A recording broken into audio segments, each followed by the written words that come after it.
mining camp and regional rail transport centre at the time. The Moyie began sailing on Kootenay Lake in 1898. She could steam at a maximum speed of 15 knots, which is about 28 kilometers an hour, and at her usual service speed, it took her about 4.5 hours to sail between Kootenay Landing and Nelson. In comparison, the Moyie we are currently sailing on sails at around 6 knots, which is about 11 kilometers an hour. Now I will take a bit of a break from the history of the ship to point out on our starboard or right side, you will be able to see the coal mine. This exhibit boasts a total 110 feet long with simulated coal and dynamite. Miners had a lot of risks in their career, including floods, collapses, toxic gas leaks, explosions, and fires. The average life expectancy of a miner was around 42 years, and in 1908 the minimum age of workers was 12. Before that, it was not uncommon to have people a lot younger working in the mines. Next to the coal mine, you will be able to see the water wheel.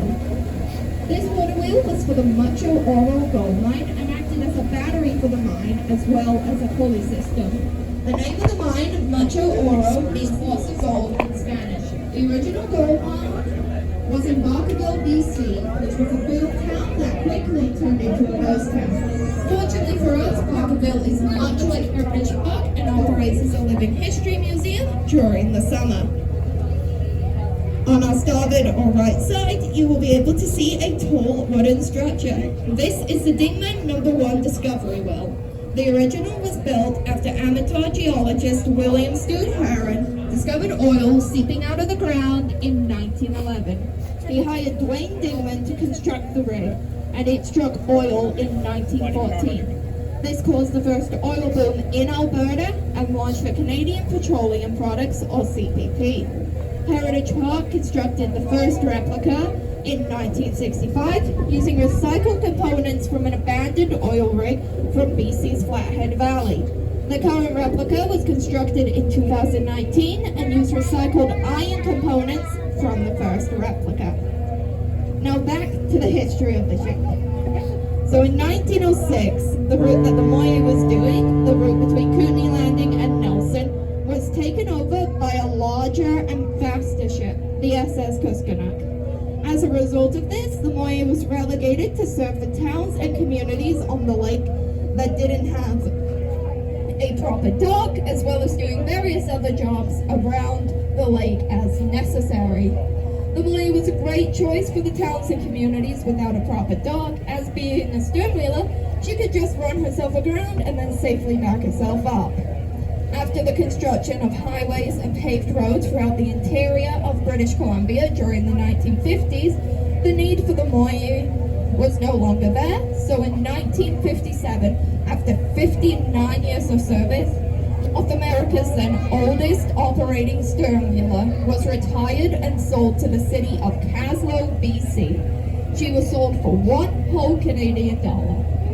The company that owned the Moyie had two choices: either give the ship away to the city of Caslow basically for free, or send her for scrap, and it was cheaper to give her to the city. The city of Caslow then dry docked the ship, restored her, and turned her into a museum, which she still is to this day. In 1965, 8 years after the original Moyie was retired, Heritage Park got this ship. She was named after the original Moyie and loosely based upon her. As of this year, the ship that we are currently on has been sailing now longer than the original ship did.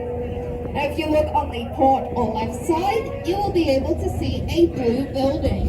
This is the Rowing and Canoe Club. They have a lot of programs and events that go on there, and the buoys you can see in the water belong to them, and they act as designated lanes for the rowers. If you look on our port or left side, you will be able to see a walking bridge. This is part of the running, walking, and biking path that goes around the entire reservoir. It goes through three parks: North Glenmore Park, South Glenmore Park, and Weaselhead Wetland Conservation Area. Also on the port side, just ahead of the walking bridge, you will be able to see a golf course. This golf course was founded in 1919 and it originally consisted of 5 holes.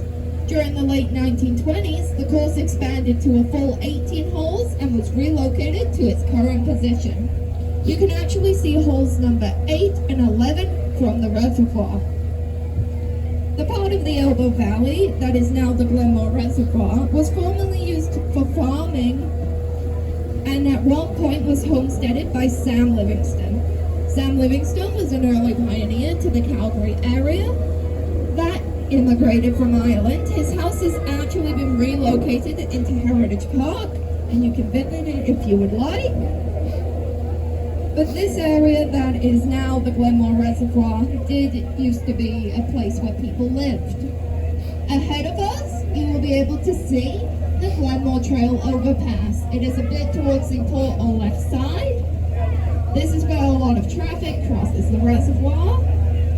Since it is crossing the reservoir, which is a source of Calgary's drinking water, vessels that are transporting dangerous goods are not allowed to go over that road and have to take a different route. If you look towards the Glenmore Trail overpass, you will also be able to see a great view of downtown Calgary, and just past it you may be able to see the dam. The dam itself, which forms the Glenmore Reservoir, was started in 1930 and completed in 1933. The decision to build the dam was made because during the summer it was hard to find a reliable supply of water for both firefighting and domestic purposes. The dam itself is a gravity structure faced with concrete and surmounted by a system of gates used for controlling water level and flow over the freeway. The person who came up with the idea talked about it so much he earned the nickname Gravity Watson. Ahead of us, you will be able to see the Rocky View Hospital. It is one of 3 main hospitals in the city. On our starboard or right side, as we go around that bend, it's a bit ahead of us right now, you will be able to see a large reddened structure with a bright yellow cradle in it. This is the Moyie's winter dock. It is where she is stored during the off-season. Heritage Park used to keep the ship in the water during the winter, but this meant that somebody needed to come down every single day to remove the ice so that the paddle would not be damaged. Now the Moyie sails into the clamp scene and is lifted from the water using hydraulic jacks. A truck then pulls her on shore where she rests sheltered for the winter. Now as we are about to start turning around to head back towards our summer dock, I would like to thank you all for listening to my commentary. On behalf of the captain and crew, we hope you have a great time at Heritage Park and thank you so much for visiting us. Fair winds and following seas.